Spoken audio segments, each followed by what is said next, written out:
ಪ್ರಿಯ ಬಂಧುಗಳೇ, ಎಲ್ಲರಿಗೂ ನಮಸ್ಕಾರ.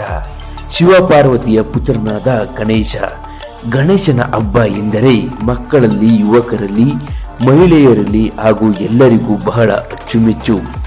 ಗಣೇಶನ ಹಬ್ಬದಲ್ಲಿ ಗಣೇಶನನ್ನು ರಸ್ತೆಗಳಲ್ಲಿ, ಮನೆಗಳಲ್ಲಿ, ಆಫೀಸ್ಗಳಲ್ಲಿ, ಹಳ್ಳಿಗಳಲ್ಲಿ, ಗ್ರಾಮಗಳಲ್ಲಿ ಹಾಗೂ ನಗರಗಳಲ್ಲಿ ಹೀಗೆ ಎಲ್ಲೆಲ್ಲೂ ಕೂಡ ಅದ್ದೂರಿಯಾಗಿ ಗಣೇಶನ ಹಬ್ಬವನ್ನ ಆಚರಿಸಲಾಗುತ್ತದೆ. ಈ ರೀತಿ ಮಾಡುವುದನ್ನು ನಾವು ಸಾಮಾನ್ಯವಾಗಿ ನೋಡಿರುತ್ತೇವೆ ಅಲ್ವಾ? ಹಾಗೆಯೇ ಇಲ್ಲೊಂದು ವಿಜ್ಞಾನಕ್ಕೂ ಸವಾಲಾಗಿ ಗಣೇಶನ ಮೂರ್ತಿ ಪ್ರತಿಷ್ಠಾಪಿಸಲಾಗಿದೆ. ಅದರ ಬಗ್ಗೆ ತಿಳಿಯೋಣ ಬನ್ನಿ. ನಮ್ಮ ಭಾರತ ದೇಶದಲ್ಲಿರುವ ಏಕೈಕ ನಾಗ ಗಣಪತಿ ಇದು.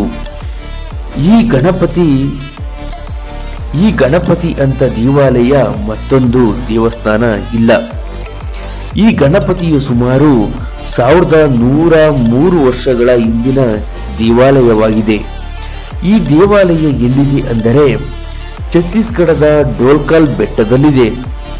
ಇದು ಅರಣ್ಯದೊಳಗಡೆ 14 ಕಿಲೋಮೀಟರ್ ದೂರದ ಬೆಟ್ಟದಲ್ಲಿದೆ. ಈ ಗಣೇಶನ ವಿಶೇಷತೆ ಏನೆಂದರೆ ಪ್ರತಿ ವರ್ಷವೂ ಇಲ್ಲಿಯ ಗಣೇಶನ ಮೂರ್ತಿ ಬೆಳೆಯುತ್ತಲೇ ಇದೆ. ಅಲ್ಲದೆ ಬೆಟ್ಟದ ತುದಿಯಲ್ಲಿರುವ ಈ ಗಣೇಶನ ಮೂರ್ತಿ ರಂಗೋಲಿ ಹಾಕಿದಾಗ 360 ಡಿಗ್ರಿಯಲ್ಲಿ ತಿರುಗುತ್ತದೆ. ಈ ಪವಾಡದ ಹಿಂದಿನ ಕಾರಣ ಏನು ಎಂಬುದನ್ನ ಈಗಲೂ ಭೇದಿಸಲು ಸಾಧ್ಯವಾಗಿಲ್ಲ. ಈ ಗಣೇಶನ ಮೂರ್ತಿಯನ್ನು ನಾಗ ಸಾಮ್ರಾಜ್ಯದ ಸಮಯದಲ್ಲಿ ಕೆತ್ತಲಾಗಿದೆ. ಈ ದೇವಾಲಯವನ್ನ 2ನೇ ಶತಮಾನದಲ್ಲಿ ನಾಗ ಸಾಮ್ರಾಜ್ಯದ ಕಾಲದಲ್ಲಿ ನಿರ್ಮಿಸಲಾಗಿದೆ. ಈ ಗಣಪತಿಯ ಕಲ್ಲು ಕೂಡ ತುಂಬಾನೇ ವಿಶೇಷವಾಗಿದೆ. ಇಂಥದೊಂದು ಕಲ್ಲು ಕೂಡ ಎಲ್ಲಿಯೂ ಕೂಡ ಕಂಡು ಬಂದಿಲ್ಲ ಎಂದು ಪುರಾತತ್ವ ಇಲಾಖೆ ಹೇಳುತ್ತದೆ. ಈ ದೇವಾಲಯ ಇರುವ ಬೆಟ್ಟದಲ್ಲಿ ಭೂಕಂಪ ನಡೆಯುತ್ತದೆ. ಅದು ಯಾವಾಗ ಅಂದರೆ 1924ರಲ್ಲಿ ಛತ್ತೀಸ್ಗಢದಲ್ಲಿ ಭೂಕಂಪ ಸಂಭವಿಸುತ್ತದೆ. ಆವಾಗ ಡೋಲ್ಕಲ್ ಬೆಟ್ಟ 4 ವಿಭಾಗವಾಗುತ್ತದೆ. ಆದರೆ ಮೂರ್ತಿ ಇರುವ ಬೆಟ್ಟ ಭಾಗಕ್ಕೆ ಏನು ಆಗದೆ ಹಾಗೆಯೇ ಉಳಿಯುತ್ತದೆ. ಹಾಗೂ ಈ ದೇವಾಲಯದಲ್ಲಿ ಮತ್ತೊಂದು ವಿಶೇಷತೆ ಏನೆಂದರೆ ಡೋಲ್ಕಲ್ ಬೆಟ್ಟದಲ್ಲಿರುವ ಗಣೇಶನನ್ನು ನೋಡಲು ಬಸ್ಕರ್ ಬೆಟ್ಟ ಹತ್ತಬೇಕು. ಡೋಲ್ಕಲ್ ಬೆಟ್ಟ ಹತ್ತುವುದು ಸುಲಭವಲ್ಲ. ಹೀಗೆ ಹತ್ತಲು ಪ್ರಯತ್ನ ಮಾಡಿದ ಹಲವಾರು ಜನರು ತೊಂದರೆ ಅನುಭವಿಸುತ್ತಿದ್ದಾರೆ. ಆದರೆ ಅದರ ಸಮೀಪ ಇರುವ ಬಸ್ಕರ್ ಬೆಟ್ಟ ಹತ್ತುವುದು ಸುಲಭ. ಈ ಬೆಟ್ಟ ಹತ್ತಿದರೆ ಡೋಲ್ಕಲ್ ಬೆಟ್ಟದಲ್ಲಿರುವ ಗಣೇಶನ ದರ್ಶನ ಪಡೆಯಬಹುದು. ಇಲ್ಲಿಗೆ ಪ್ರತಿನಿತ್ಯ 100 ಜನ ಭಕ್ತರು ಬಂದು ಗಣೇಶನ ದರ್ಶನವನ್ನ ಪಡೆಯುತ್ತಾರೆ.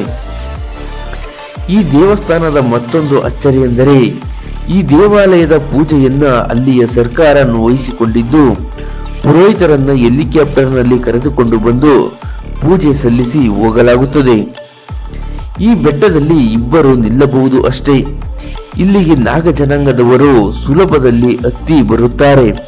ಆದರೆ ಬೇರೆಯವರಿಗೆ ಈ ಬೆಟ್ಟ ಹತ್ತುವುದು ಸುಲಭವಲ್ಲ. ಈ ಡೋಲ್ಕಲ್ ಬೆಟ್ಟದಲ್ಲಿರುವ ನಾಗ ಗಣಪತಿ ಕೆತ್ತಿ ಮಾಡಿದ್ದಲ್ಲ, ಮಂತ್ರ ಶಕ್ತಿಯಿಂದ ಮಾಡಿದ್ದು ಎಂದು ಹೇಳಲಾಗುತ್ತದೆ. ನಾಗ ಸಾಮ್ರಾಜ್ಯದ 21 ಚಿಹ್ನೆಯ ರಂಗೋಲಿ ಹಾಕಿದರೆ ಗಣಪತಿ 1 ಸುತ್ತು ಹಾಕುತ್ತದೆ. ರಂಗೋಲಿಯ ತೂಕದ ಒತ್ತಡಕ್ಕೆ ಗಣಪತಿಯ ಮೂರ್ತಿ ತಿರುಗುವಂತ ತಂತ್ರಜ್ಞಾನ ಆ ಕಾಲದಲ್ಲಿಯೇ ಮಾಡಲಾಗಿದೆ ಎಂದು ಹೇಳಲಾಗುತ್ತದೆ. ಆದರೆ ರಂಗೋಲಿಯ ತೂಕದ ಬೇರೆ ಯಾವುದೇ ವಸ್ತು ಇಟ್ಟರೂ ಗಣಪತಿಯ ಮೂರ್ತಿ ತಿರುಗುವುದಿಲ್ಲ. ಬೇರೆ ಯಾವುದೇ ರಂಗೋಲಿ ಬರೆದರೂ ಮೂರ್ತಿ ತಿರುಗಲ್ಲ.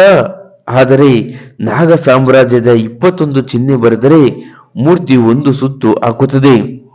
ಇಲ್ಲಿಯ ಪವಾಡದ ಕಾರಣದಿಂದ ಭಕ್ತರನ್ನ ಈ ದೇವಾಲಯ ಕೂಡ ಆಕರ್ಷಿಸುತ್ತದೆ.